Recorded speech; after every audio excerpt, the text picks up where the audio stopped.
Italy ದೇಶ ಮತ್ತು Greece ದೇಶದವರು ಅಂದರೆ ಡೆಕ್ಕನ್ ಹೆರಿಟೇಜ್ ಫೌಂಡೇಶನ್ನ ಡಾಕ್ಟರ್ ಹೆಲೆನ್ ಮತ್ತು ಡಾಕ್ಟರ್ ಸ್ಟೆಫನ್ ಈ ಥರ ಮತ್ತು ಅಲೆಕ್ಸಾಂಡರ್ ಈ ಥರ 3 ಜನ ಮತ್ತು ಡೆಕ್ಕನ್ ಹೆರಿಟೇಜ್ ಫೌಂಡೇಶನ್ನ ವೈಶಾಖ್ ಅವರು ಮತ್ತು ಚರಣ್ ಅವರು ಈ ಥರ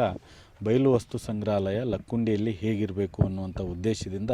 ಒಂದು ಅಧ್ಯಯನವನ್ನು ಮಾಡಲಿಕ್ಕೆ ಆಗಮಿಸಿದ್ದಾರೆ. ಈಗಾಗಲೇ ಕರ್ನಾಟಕ ಸರ್ಕಾರ ಲಕ್ಕುಂಡಿ ಪ್ರಾಧಿಕಾರಕ್ಕೆ 3 ಎಕರೆ 1 ಗುಂಟೆ ಜಾಗೆಯನ್ನು ಈಗಾಗಲೇ ನೇರ ಖರೀದಿ ಮೂಲಕ ಖರೀದಿಸಲಾಗಿದ್ದು, ಈ ಒಂದು ಬಯಲು ವಸ್ತು ಸಂಗ್ರಹಾಲಯ ಹೇಗೆ ಇರಬೇಕು ಅನ್ನುವಂಥ ಉದ್ದೇಶದಿಂದ ಡೆಕ್ಕನ್ ಹೆರಿಟೇಜ್ ಫೌಂಡೇಶನ್ನ ಈ ಎಲ್ಲ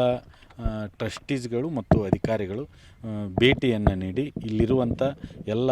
ಪ್ರಾಚ್ಯಾವಶೇಷಗಳನ್ನು ವೀಕ್ಷಣೆಯನ್ನು ಮಾಡಿದ್ದಾರೆ ಮತ್ತು